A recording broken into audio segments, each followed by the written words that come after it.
Top 15 wrestlers who got fired after they hit rock bottom.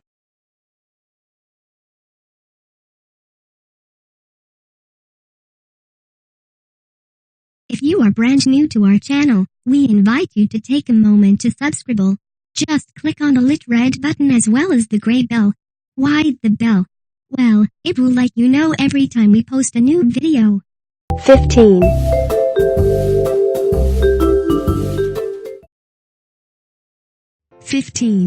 Kurt Angle, fired because of injuries.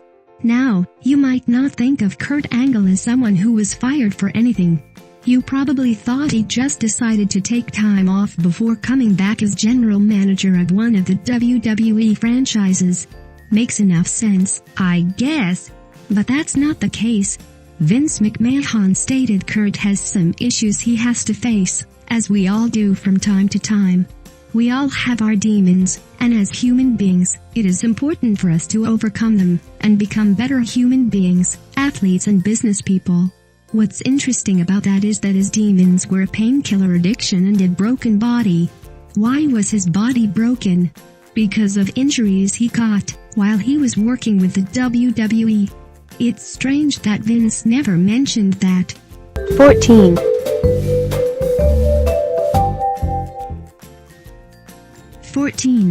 Alberto Del Rio, fired because of racism against him.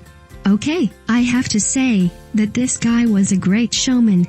It was really unfortunate when his manager was fired for alleged drug issues, but that didn't have anything to do with Alberto Del Rio's dismissal. No, he was fired because he slapped a WWE worker backstage. He apparently slapped the guy pretty damn hard. But there was a pretty good reason for him smacking a WWE employee around. I'm not going to repeat the slur here, but the guy made a Mexican racial slur toward Alberto Del Rio. That's right, Del Rio, at the height of his career, hit some racist backstage, and because of that, he gets fired. He may not have hit rock bottom. He was doing very well. But all it took was one racial comment, and he lost his job. The guy who made the racial slur? Oh, he got to keep his job. 13.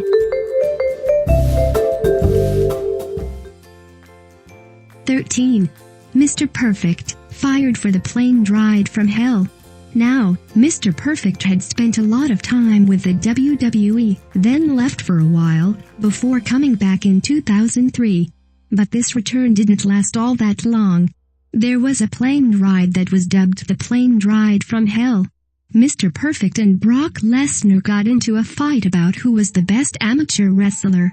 Brock feels that he won, because he managed to take Perfect down once, and Perfect didn't get a chance to before the others on the plane broke up the fight.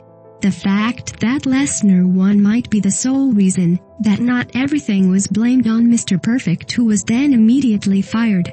It didn't take very long for Mr. Perfect to lose the title.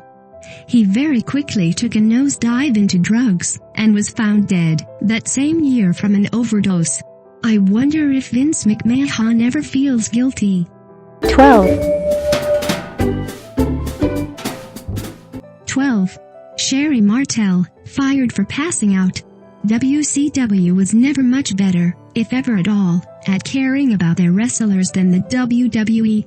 And there is definitely one man in WCW who never really cared about anyone but himself. Eric Bischoff was one of the worst human beings to work in wrestling. He knew that Sherri Martel had drug issues. Apparently, he did confront her about it once in his office. But what happened? Well, she passed out. That was all that Bischoff needed as an excuse to fire her. Sure, a drug issue is a decent reason to let someone go, but there was no offer of rehab. And she was a great wrestler and superstar manager. Typically, they're given second chances. It doesn't help that Eric Bischoff was pretty well known for treating the women on the show like shit.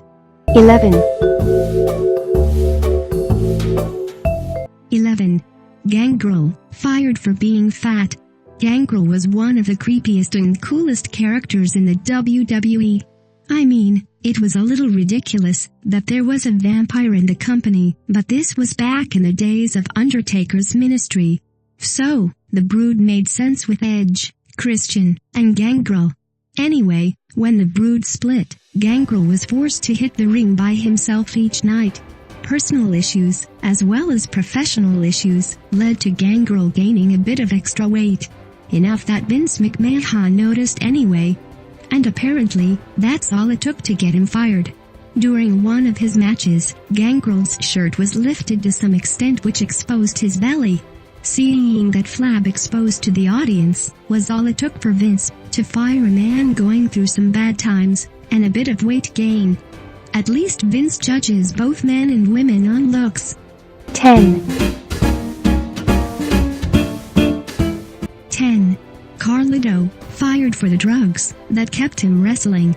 The interesting thing about Carlito is that he asked to leave the WWE years before he was ever fired by the company. In 2007, Carlito seemed to think that there was no higher he could really go in the company. WWE convinced him to stay for another 3 years though. During this time, he dug into drugs to keep him going through this time. It was pretty clear that, during this time, Carlito was running out of steam. In 2010, Vince McMahon fired Carlito when he refused to enter a rehab facility. It's not confirmed that Carlito did this on purpose to finally get out of the company, but it's pretty clear that thanks to the company, Carlito ended up deep into drugs because he stayed in a job that he realized he didn't actually want. 9. 9.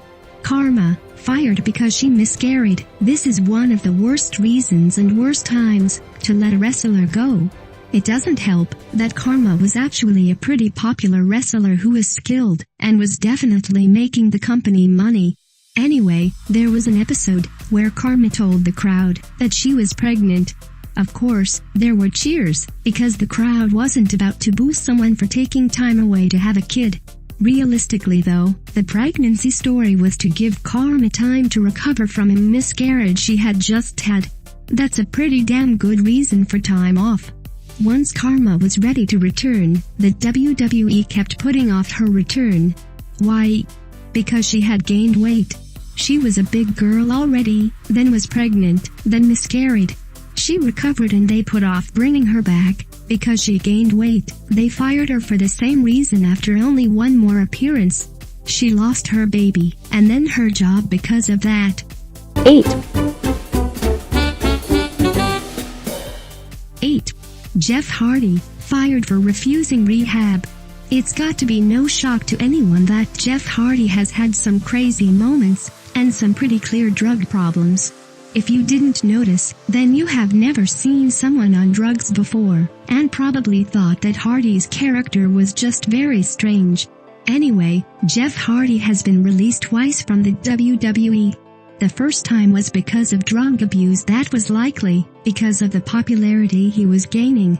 He refused to enter rehab, which was a pretty dumb move on his part, but it might be that the WWE decided not to offer to pay for it. In which case, I would refuse too.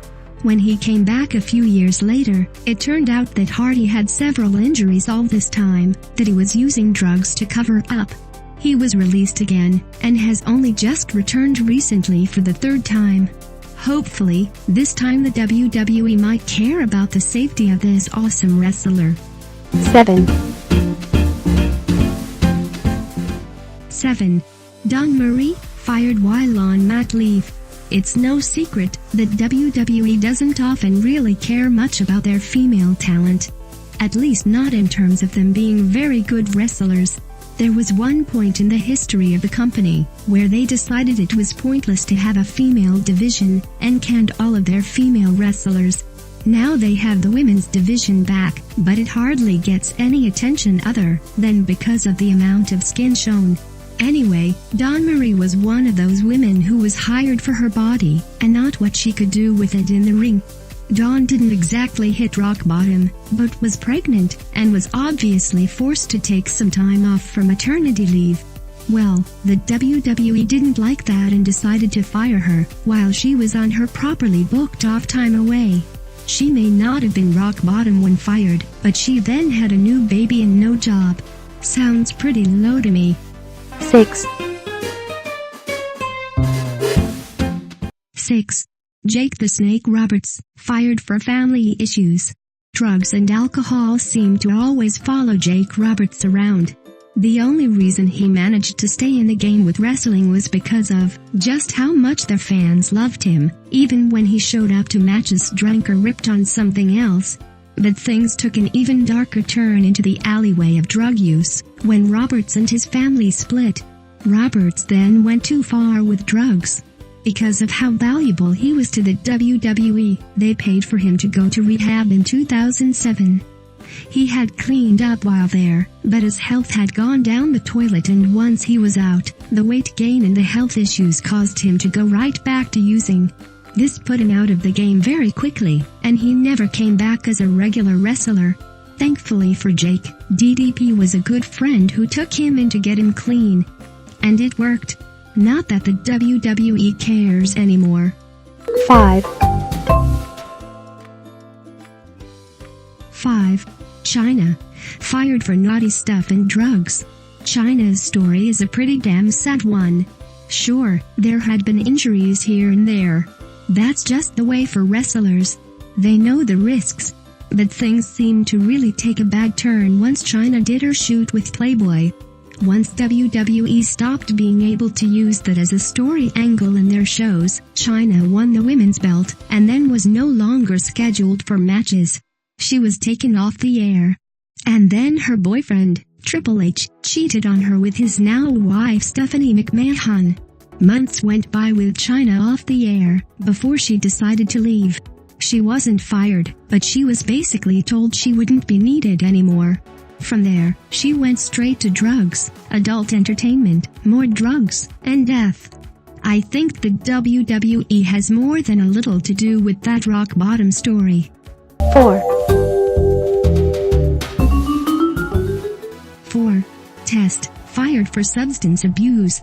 A lot of people don't think that this is a real thing, but stardom can really mess with a person and they can very easily find themselves abusing drugs to try and deal with the lifestyle of being a famous person. Test was at the height of his career. He was a powerhouse of a wrestler, but he was fired for doing drugs, in spite of how many of the wrestlers on the roster do drugs every day.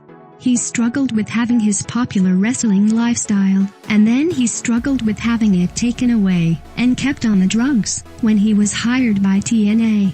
But they fired him too, after he got 2 DUIs in 1 month. He shot up quickly in the business, took drugs to cope with the pressure, was fired from his dream job, and from the competition, and then he was found not 1 month after his last match, dead in a hotel room. Accidental overdose apparently. 3.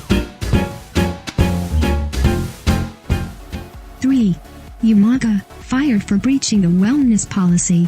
Umaga is another prime example of a wrestler who just couldn't handle fame very well. He had a lot of pressure being part of the famous wrestling family that Dwayne "The Rock" Johnson also comes from. To cope with the fame and pressure, Umaga went straight to drugs. After breaching the wellness policy of the WWE twice, and refusing to go to rehab, because he wanted to keep wrestling, Umaga was fired. With a very promising career down the drain, Umaga ended up overdosing that same year. I would understand just firing someone with drug problems, if it wasn't something that happened all the time. But considering just how many wrestlers turn to drugs, and how many of those have died after being fired for doing drugs that keep them functional in the ring, you'd think the WWE might try something new, rather than just destroy the lives of their talent. 2. 2. XPac, fired for covering up depression with drugs. Yes, it's true that XPac was a heavy user. He was definitely a drug addict. But why was he a drug addict? Wrestlers often have a hard time with fame, or they have a hard time with injuries and constant pain that they got from wrestling. XPac was different though. It was more than fame or pain. It was depression.